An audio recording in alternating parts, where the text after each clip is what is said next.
ketemu lagi di Komik Wannabe. Kali ini sudah masuk ke episode ke-29 dan kita akan membahas tentang gaya bahasa atau majas. Semua seniman, bukan hanya seniman yang berhubungan dengan bahasa seperti stand up comedy yang memang mengungkapkan sesuatu dengan lucu secara verbal, tapi seniman secara universal menurut gue harus mempelajari bahasa, karena bahasa adalah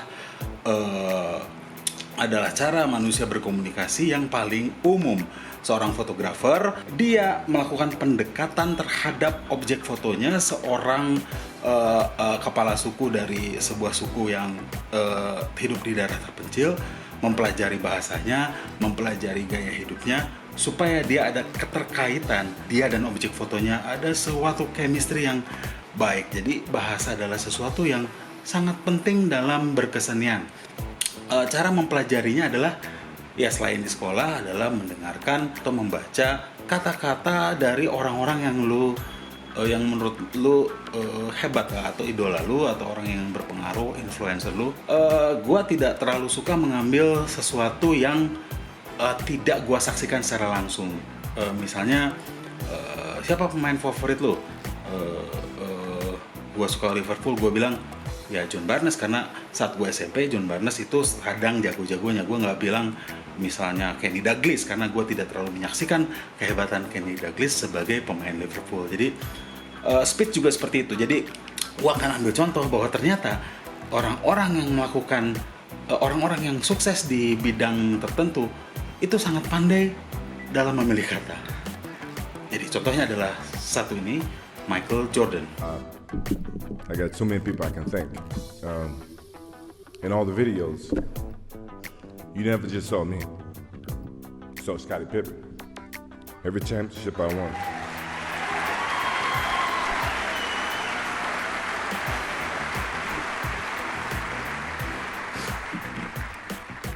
I've had a lot of questions.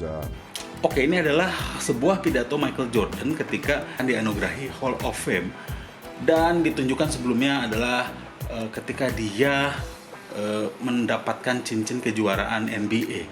Lalu di awal dari speech-nya dia bilang bahwa saya punya banyak orang untuk saya ucapkan terima kasih. Kalian lihat tadi di video tersebut, setiap championship Anda tidak hanya melihat saya, tapi Anda juga melihat Scottie Pippen.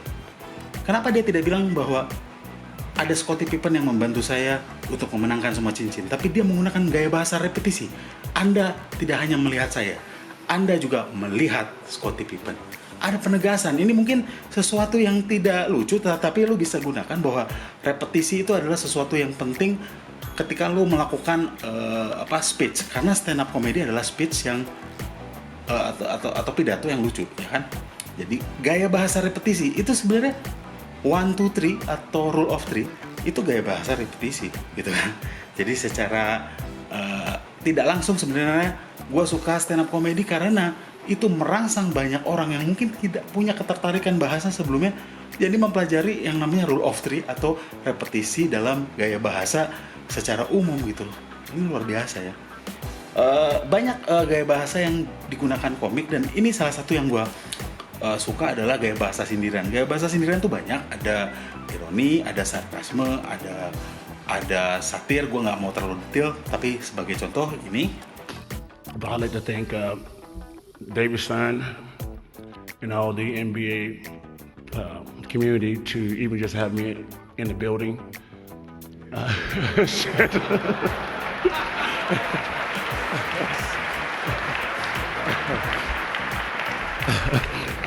Sorry about that. Oke, yang tadi adalah Dennis Rodman ketika dia juga mendapatkan Hall of Fame. Dia bilang, dia bilang kepada komisioner NBA to let me in the building. Karena sebenarnya orang kulit hitam tuh banyak yang berkeliaran di jalan. Dia bilang, sedangkan dia boleh main basket di dalam gedung di dalam arena basket gitu ya. Dia pernah main untuk Detroit Pistons, dia pernah main untuk Chicago Bulls. Jadi itu adalah sebuah ironi bahwa biasanya dia berkeliaran di jalanan, tetapi dia dibiarkan oleh komisioner NBA dan pejabat-pejabat NBA lagi diberikan kesempatan ya untuk berada di dalam gedung. Sedangkan mungkin kalau dia tidak bermain di NBA, dia mungkin ada di luar gedung, dia menjadi drug dealers dan sebagainya. Itu adalah sebuah gaya bahasa ironi kenapa dia tidak bilang terima kasih untuk kesempatannya, tetapi dia menggunakan majas ironis di sini. Dia menyindir keadaan masyarakat kulit hitam yang seperti itu. Ini hebat kan, orang seperti Dennis Rodman. Dan dia juga melakukan sindiran yang satu lagi. Anyone say you have any regrets in your career being a basketball player? I said, I have one regret. I wish I was a better father. Jadi dia bilang dia tidak punya penyesalan sebagai pemain basket, tetapi dia punya penyesalan I wish I was a good father. Dia menyindir diri sendiri, tidak lucu, tetapi sesuatu perbandingan antara karir basketnya dan karir dia, kalau bisa dibilang quote unquote, sebagai seorang ayah. I wish I was a good father. Luar biasa ya. Jadi penekanan dengan majas sindiran ini luar biasa. Satu lagi yang gue suka adalah ketika seorang dari Italia, Roberto Benigni, memenangkan Oscar untuk kategori film dalam bahasa asing terbaik. Dia juga seorang yang penulis naskah asli dari Life is Beautiful. Lalu naskah itu diadaptasi menjadi skenario film. Dan apa yang dia bilang? And also I would like to thank my parents in Vergaio, in the little village in Italy. They gave me the biggest gift, poverty, and I want to thank them for the rest of my life. Dia bilang, thank you to my father, terima kasih untuk bapak dan ibu saya, untuk anugerah yang luar biasa, untuk pemberian yang luar biasa, yaitu poverty atau kemiskinan. Itu sebuah sindiran, dan orang-orang yang datang di Oscar tahun berapa ini ya, 90 sekian lah, 98 atau 97, tertawa semuanya melihat speech dari Roberto Benigni. The biggest gift ternyata dari orang tuanya adalah kemiskinan. Lucu dan ini punchline ya. Jadi lu bisa olah, lu pelajari banyak majas ya, sindiran tuh banyak, dan jangan hanya melihat tentang melihat performance stand up comedy, tapi lu juga coba lihat orang-orang yang lu idoli. Misalnya lu suka siapa, Bambang Pamungkas, lu cari dia pernah speech apa, dia pernah statement seperti apa, dan itu bisa lu ambil ya sebagai materi atau sebagai cara lu mengungkapkan materi lu. Seperti contoh kiriman video link yang gua terima dari Aditya. Aditya adalah finalis Street Comedy 5. Dia memberikan warna baru dalam stand up comedy karena praktis untuk materi yang seperti gua, Adriano Colby, gua merindukan dari angkatan yang baru, dan itu datang dari seorang yang namanya Aditya Danio. Oke, kita lihat beberapa cuplikan penampilannya. Hello everyone.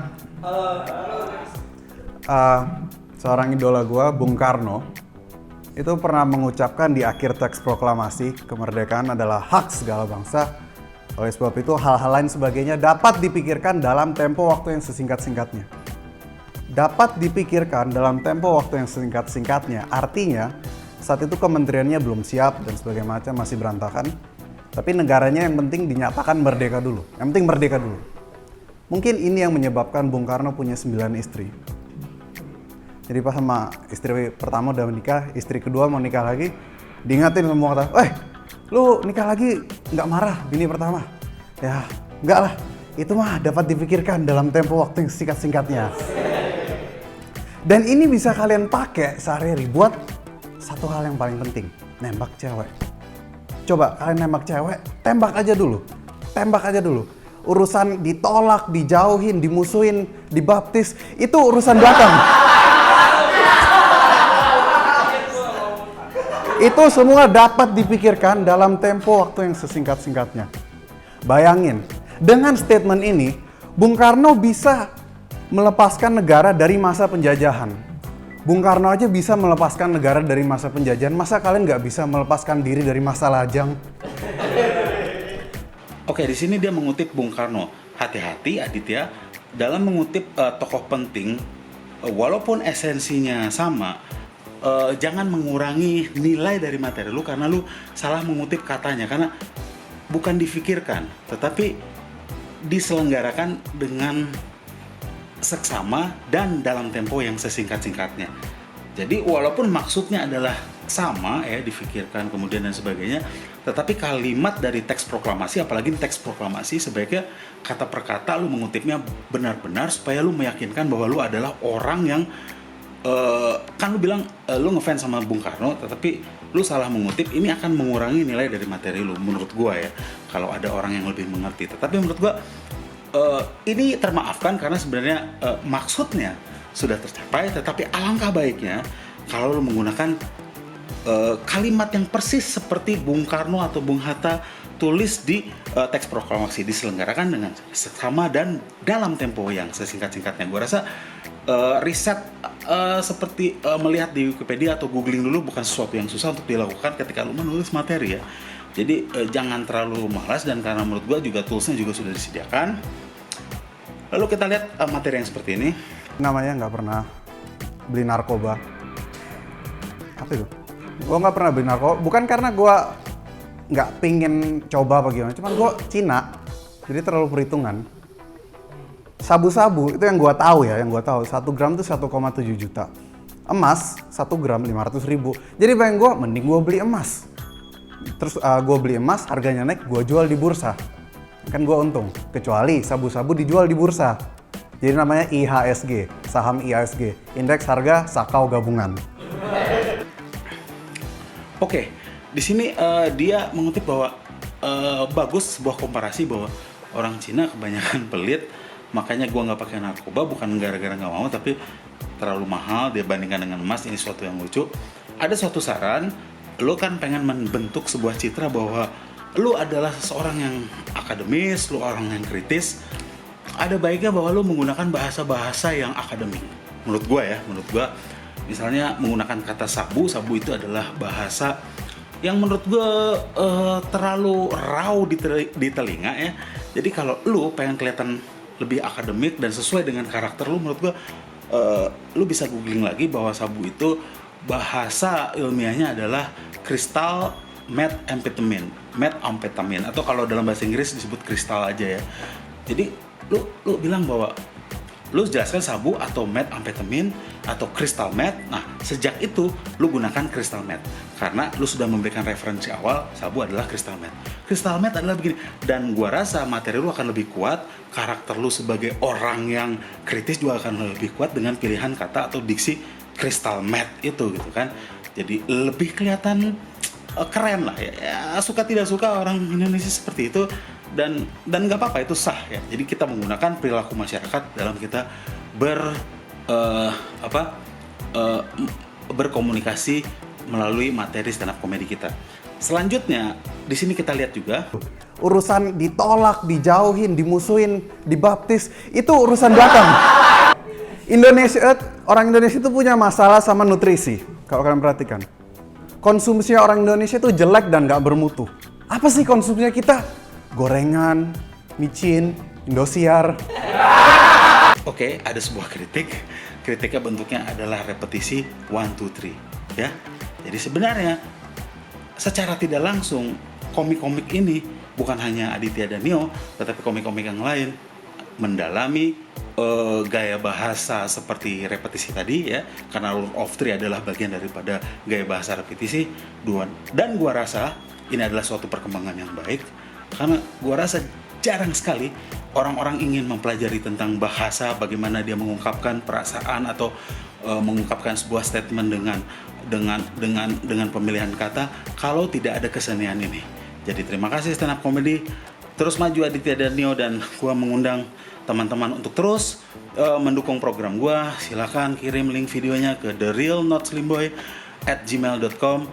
Lu boleh bertanya apa saja, lu ingin dikomentari seperti Aditya dan Nio penampilan lu, kirim link video lu ke email gua, dan dukung terus, like, subscribe channel gua, dan mari kita bersama-sama berkarya membuat materi sesuai dengan karakter lu. Viva la Komtung!